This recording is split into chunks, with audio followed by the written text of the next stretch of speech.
vamos a hacer proceso de recibir al Señor. Entonces hay algo básico que es el bautismo, ¿no? Que tenemos que predicarlo, el bautismo tenemos que enseñarlo, porque el bautismo es básico para la salvación. Hechos 2:38 lo dice con bastante claridad y en otras partes de la Biblia. Entonces, ¿qué ocurre allí? Allí donde nos sella el Espíritu Santo, nosotros morimos al pecado, es una simbología al Evangelio, es una simbología con respecto a Cristo. ¿Qué ocurre con Cristo? Muere, es sepultado y resucita. Ese es el proceso, ¿no? ¿Qué ha ocurrido con nosotros? Nosotros morimos al pecado, somos sepultados, ¿verdad? Entonces, ¿qué pasa después de resucitar? Nacemos, ¿no? O sea, nacemos, es el inicio, es una nueva vida, estamos naciendo, es el nuevo nacimiento que está ocurriendo en nuestras vidas. Y entonces, ¿qué? Y vivimos entonces en el poder de la resurrección de Cristo. O sea, amén. Si Cristo no hubiese resucitado, ¿dónde estuviéramos nosotros entonces? Es determinante. Si Cristo no resucitó, además estaríamos nosotros aquí tratando de hablar de la palabra de Cristo, de la palabra de Dios. Entonces, ¿qué? Tenemos ya el poder del Espíritu Santo cuando nacemos de nuevo, yo creo que se predicó aquí esta mañana también. ¿Y qué ocurre? Ya tenemos una vida en Cristo, tenemos una vida nueva, pero es nueva la vida realmente, tenemos que cultivarla, tenemos que ser alimentados, tenemos que ir creciendo en nuestra vida espiritual, en nuestra vida cristiana, hasta forjarnos como sólidos y verdaderos hijos de Dios, sólidos y verdaderos creyentes en el Señor, que no haya nada que nos impida continuar en la vida cristiana.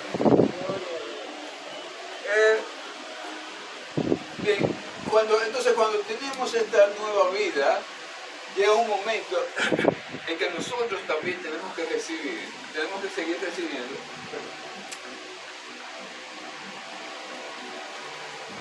Tenemos que seguir recibiendo las bondades de nuestro Señor.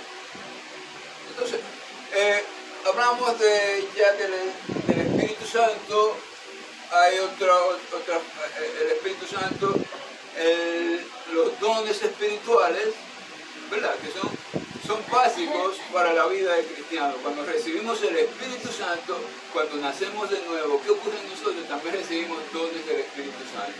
¿Cuáles son todos estos dones? Los conocemos, ¿verdad? Entonces, ya vemos todo lo que va ocurriendo en la vida nuestra a medida que vamos creciendo en la vida cristiana. Eso es determinante. Entonces, ¿qué más tenemos? Tenemos el don del Espíritu.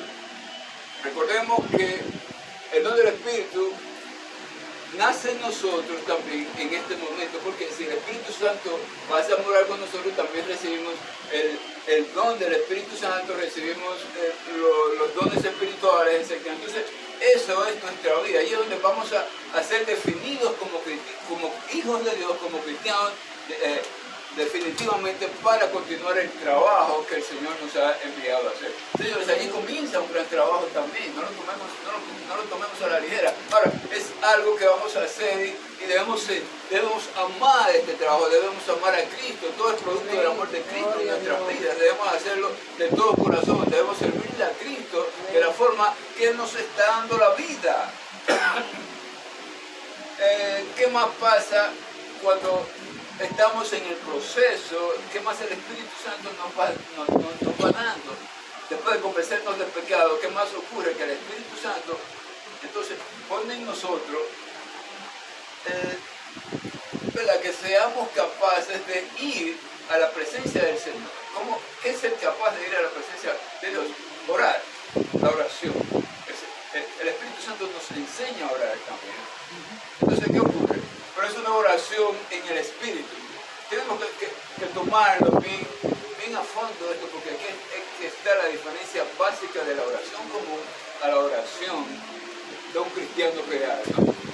O sea, si el Espíritu Santo está en nosotros, y ahorita dijimos que el Espíritu Santo mismo también se dirige al Padre de una forma, ¿verdad? Hasta de una forma donde está esa plegaria, se le está, vamos a decir, traduciendo al Padre, porque nosotros no conocemos la forma exacta de dirigirnos al Señor.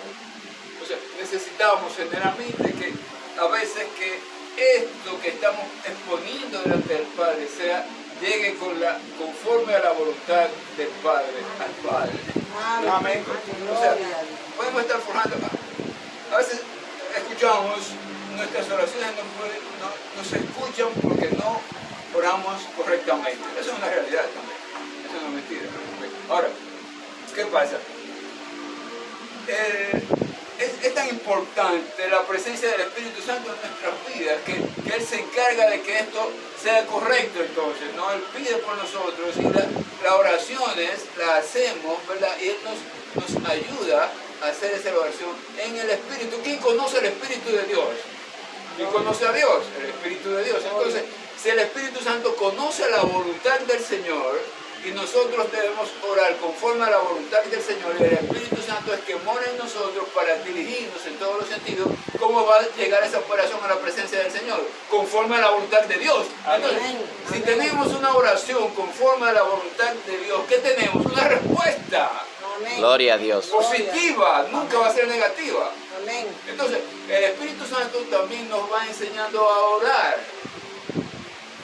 Y la idea que tenemos de una oración que queremos hacer o estemos haciendo, Él la va a presentar delante del Padre de una forma más clara y conforme a su voluntad. Gloria a Dios. Y ahí está la respuesta, ¿eh? Esa es la respuesta a la verdadera oración. Tenemos que orar en el Espíritu. ¿Cómo orar con el Espíritu? Tenemos que tener el Espíritu. Y si lo tenemos y estamos en armonía con el Espíritu, luego esas oraciones van a estar en armonía con el Señor. Amén. Con la voluntad de nuestro Padre Celestial. Entonces, es una oración que va a ser escuchada. Amén. Amén. Y no significa que las oraciones no sean escuchadas. El Señor escucha todas las oraciones. Eso es así. Ahora, hay oraciones que Él no las recibe. Hay oraciones que no son contestadas. En este caso tenemos que tener algo muy presente, el poder de la oración. ¿Y qué es la oración? La oración sí tiene mucho poder. Y el Señor nos enseñó a orar porque ¿qué ocurre?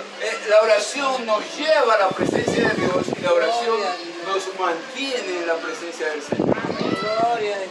Por eso tenemos que tener cuidado en la oración, tenemos que mejorar nuestra oración, tenemos que orar constantemente y pedirle al Espíritu Santo que nos dé iluminación en esa dirección.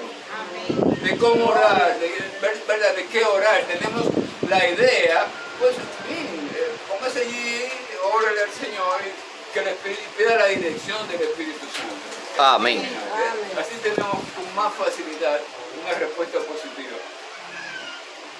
Luego, ya que somos cristianos y estamos viviendo la vida cristiana, ¿qué más puede estar ocurriendo? Tenemos entonces que mantenernos en el camino correcto, de manera que, ¿verdad? No vamos, y el Señor lo dice, no vamos a adolecer de situaciones difíciles, ¿no? De pruebas, son pruebas también. Ahora bien, tenemos que diferenciar entre lo que es la prueba y lo que es la tentación. Hay mucha diferencia. El cristiano, nosotros cristianos vamos a ser probados definitivamente. Es la forma definitiva de ir creciendo en la vida cristiana, de ir conociendo esas cosas, ¿no? Y el Señor, fíjense que a veces, ¿qué pasa? Usted no lo ha pasado, usted ora, hay un problema, se resuelve, y usted dice, bueno, ya pasó esta prueba, qué bueno, y le agradeces al Señor y todo, y das 2 o 3 pasos más y estás metido en una prueba peor que la anterior. Entonces, eso se entiende. ¿Le ha ocurrido a alguno de ustedes? Amén. Señor, qué bueno, gracias. Gloria a Dios. Tenemos la otra.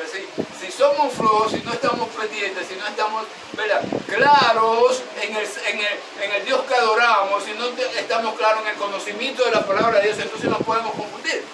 Entonces, eso puede ocasionar, inclusive, hasta que una persona comience a dudar de Dios o se aleje de Dios. Al contrario, vamos a hacer. Él nos dice, gocémonos en la tribulación, porque la tribulación produce fe también. No nos amiraremos por lo que está aconteciendo. Oye, vamos a creerle a Cristo, vamos a creerle a Dios. Amén. Vamos a creerle. Si nos dice que en el mundo vamos a pasar aflicciones, bueno, pues entendamos eso. Y tomemos entonces esas situaciones como buenas y válidas para nuestro crecimiento y desarrollo espiritual delante del Señor. Gloria a Dios. Eso es básico, ¿verdad? De momento no entendemos muchas veces y nos molestamos, nos aflojamos y vamos a medio, ¿verdad?, a medio acelerador y cosas, pero tenemos que zapatearnos, si vale el término, ¿no? Para entender esto. El Señor, si creemos en el Señor, si lo tenemos, si Él vive en nosotros, si tenemos el Espíritu Santo, si estamos en armonía con Él, si no estamos haciendo atrocidades allá afuera, estamos seguros que le estamos siguiendo y que estamos en Él, entonces no dudemos de Él, aprendamos a esperar en el Señor. Gloria a Dios. Gloria a Si Dios. no aprendemos a esperar en el Señor, entonces nos vamos a desesperar con nosotros. Gloria a Jesús. Entonces, plantéele su situación al Señor, que la sabe. Gloria a Jesús. Él la sabe porque Él no ignora nada. Pero Él está esperando, Él te está formando. ¿Cuál es? Y la obra que comenzó, ¿verdad? La va a continuar hasta el día de Cristo. Gloria a Dios. El ir en pos de la estatura de Cristo es una realidad bíblica y tenemos que aceptar y seguirla. Ahora bien, vamos creciendo en ese orden. Entonces, no es que nos vamos a graduar, mientras vamos caminando en pos de la estatura de Cristo, no significa que vaya a haber un momento en que nos vamos a graduar, no. En la vida cristiana no hay forma. Es que el propósito de Dios en este sentido, ¿qué es? Es que nosotros, o sea, no es hacernos independientes, no es hacernos, ya tú eres un conocedor, un erudito, ¿verdad? Estás fortalecido, etcétera. Tírate a la calle, no, te graduaste, no, es todo lo contrario. Lo que quiere el Señor realmente es que nosotros seamos cada vez más dependientes de Él. Amén. Es lo contrario, es lo que quiere que, oye, hasta para voltear el rostro tú estés pensando en Él, que te sientas dirigido por Él, que te sientas que el Espíritu Santo está guiando tu vida, que está allí, que Dios está allí, que no te abandona. Y como decía el predicador ahorita, que Él va a estar con nosotros hasta el fin. Es una promesa, las promesas del Señor son fieles y verdaderas. El Señor no falla.